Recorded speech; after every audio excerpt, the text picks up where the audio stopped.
Hey there, friends. It's Missy again. Thanks so much for stopping by today. I have a new layout to share today for the Paige Evans design team, and I'm going to start this page off with a cut file. And this is one of Paige's cut files. It's called Mandela Half, and I think it's so pretty. There's so much detail here. And I enlarged it as big as I could and cut it on some white cardstock because I'm going to use it as a stencil. So my background is also white cardstock, except it's thick and smooth, and it's really good for mixed media. So I'm going to cover most of it with clear gesso here to prep the background area for all kinds of mixed media goodness. And my first thought with this big cut file was to do kind of a half and half layout and position this stencil on the left side and then add my photo and embellishments over on the right, or something to that effect. So I'm just going to get started and see where it takes me here. I'm going to use some washi tape from my stash here to basically just hold the stencil in place because it's very thin. You know, it's just some cardstock that I have in my stash that's from a paper pad. So if it gets messed up, you know, it's okay. So this is some modeling paste from Prima, I think, and it's thinner than the Liquitex, which is what I usually use. I went to use my Liquitex and it was completely dried up. I didn't have that much of it left, so I used this instead, and it works good. I'm just coating the whole stencil here using my palette knife and this paste. And what this paste is going to do is when it dries and I peel this paper off, it's going to give me this raised up texture of all the design of this stencil, and it's going to look really, really cool when I add some liquid sprays to it. So very carefully coat the whole thing, and then I'm going to peel it up. Now, I had high hopes to salvage this and use it on something else, but like I said, it's just cheap cardstock here, and so it was very flimsy after I put all that paste over it, so I had to toss it, but that's okay because I can always cut this again. And I did have a couple of spots where the paste kind of soaked underneath the paper and the paper kind of stuck to it. So I'm just using my little scrapey tool there to peel that off. So, okay, I let that dry. It's completely dry.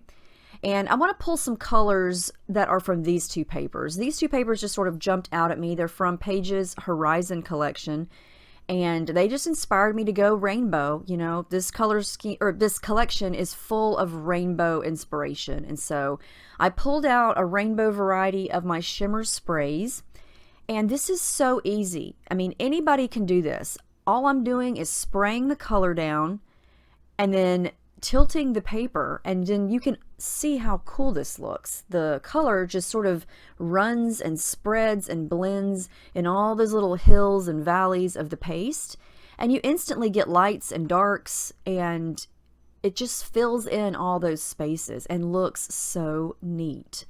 I love this technique. I've got some pinks, added a little bit of yellow, which when blended together made a little bit of orange.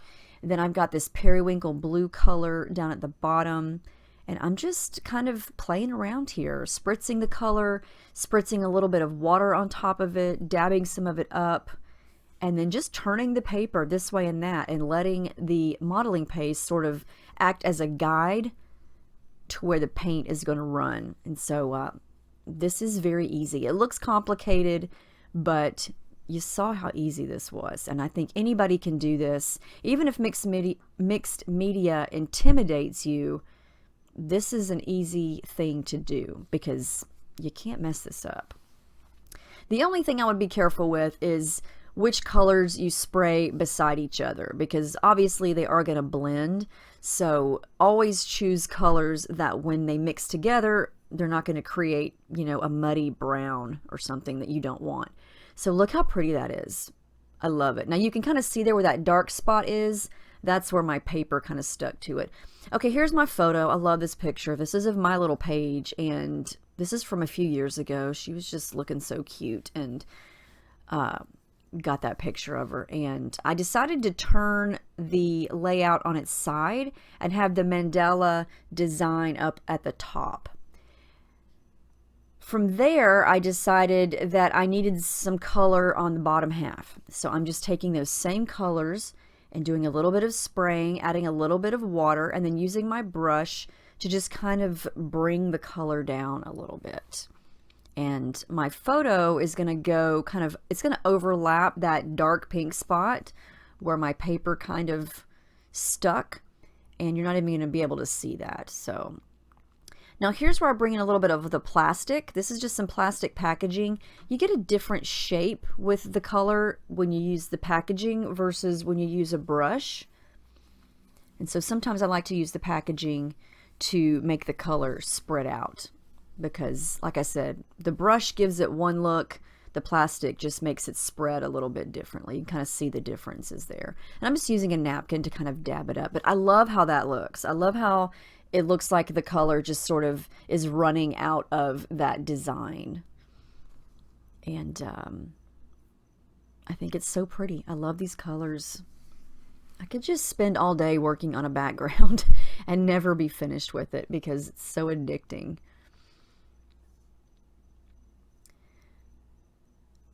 I do want to add some splatters, so I pulled out, let me see, what colors am I using? Someone's probably going to ask. The blue is called Frostbite, the yellow is Mustard Seed, the pinks I used were Pink Stiletto and Sweetheart, and then this green I used a combination of Don't Citron Me and Forget Me Not, I believe. So, okay, pretty much almost done here. And now that's where my photo is going to go. So it's going to kind of overlap the center line there.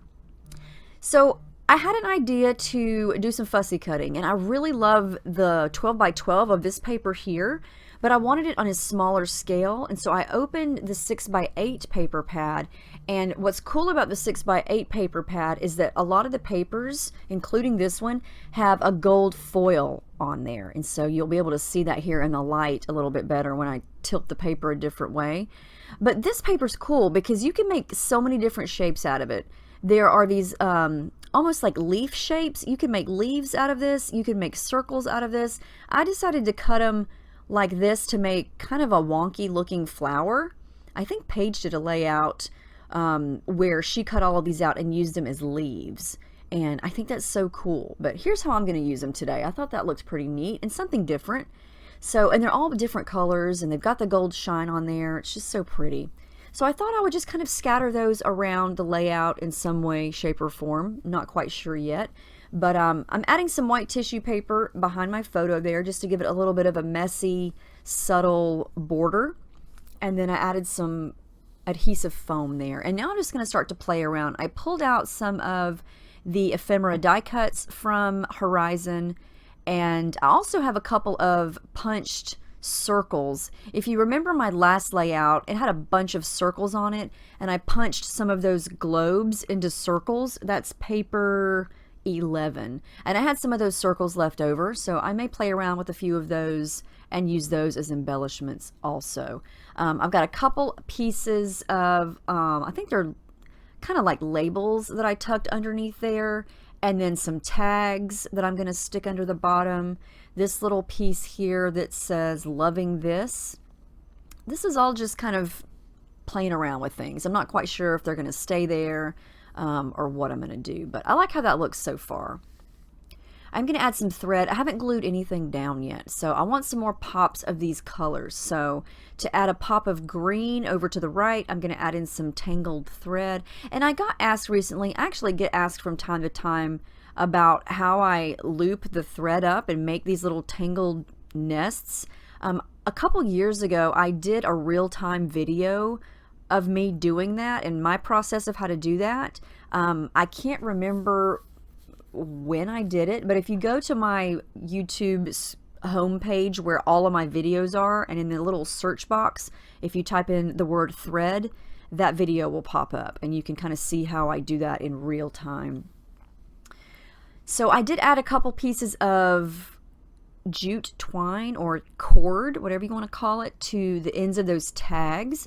And then I'm going to start to glue things down. I got my thread in there in most places. Added some blue thread over to the left. And then I'm just adding a dab of glue to the middle of each of those flowers. I do add some yellow thread. I'm going to mix two yellows together because both of my yellows weren't the exact yellow. So I just mixed them together and it made it a little bit more of the color I was going for. Alright, so now I'm going to work on a little bit of a layer behind my photo. I'm going to use this beautiful blue and white tile paper. I believe that is paper 21. And I just want a little bit of something behind the photo, not too bold, nothing that's going to take away from the photo or the background. And I like this one. I just think it's pretty. It's got little pops of blue in it, and it just gives a little something around the photo there. Now, I really do like how these tags and these little pieces of labels that I think I've actually cut into and used the other parts of them on other layouts. So I'm going to use the pieces I have left kind of sticking out of the bottom there. And then I'm going to glue all that down because I like how it looks. I am going to trim up that twine though. It's kind of wonky looking, but I'm going to trim that up later.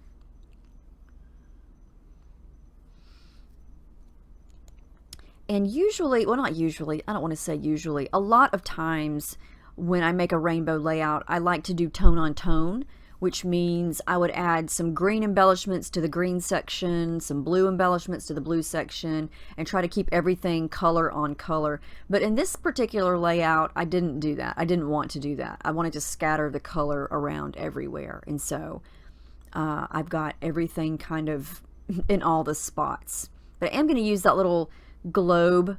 It's actually, it was a globe, but I punched it into a circle. Like I said, that's from paper 21. It says loving this life right on top of the photo there because I've got some open space in the picture so I can overlap stuff there without it interfering with her. Now I tried this. I wound up taking it off. I didn't like it. I was going to use the word smile using these thickers, but when I put it on top of the photo, you couldn't really see it. It kind of blended in with her busy shirt. So I immediately took that off and changed direction for my title. I tried to make it work and I liked it, but when you look at it, you can't really read it. So I went with this chipboard piece that says happy because it's all yellow, it's one piece, and it stands out a little bit better. I'm going to use another one of those globe circles that I punched over on the bottom left that says you are my world, and then I pulled out some sequins. I'm going to use little sequins in the middle of each of these flowers. These sequins are from my stash. These are from Spiegel Mom's Scraps, and they are great for little detailed things like that. These are the epoxy stickers from Horizon. I'm going to use a couple of those in a couple of places. They just have little sentiments on them, and again a rainbow variety of colors. And then these are the stickers, and so I'm going to use this sticker here. It's hot pink and it says good times. I just try to figure out where I'm going to put it, and I settle on it right there. So underneath the photo there, I've got all kinds of colors that match everything else going everywhere. I'm almost done. I'm going to add a little bit of glue, and the last thing I'm going to do is add my journaling, and I'm going to do that right here underneath all of the little layering. And then I'm going to use my black fine tip Sharpie to write my journaling in. And then off camera, I do add the date, and then I also add a little bit more splatters down at the bottom in coordinating colors. But I believe that is it. Yeah, here's the final layout. I really love how this turned out. It's so colorful. It was really fun to use one of those cut files as a stencil, just to create your own background. And I just felt like using things in a rainbow color scheme. And it was fun to make. And I hope you enjoyed watching it. I hope you get some inspiration from this. Maybe you get some ideas to try on your next project. Yeah, I love how it turned out. So let me know if you have any questions about any of Paige's cut files or any of her collections or anything that I did here today. I'll be more than happy to answer you. So thank you so much for watching, and I will see you guys in my next video.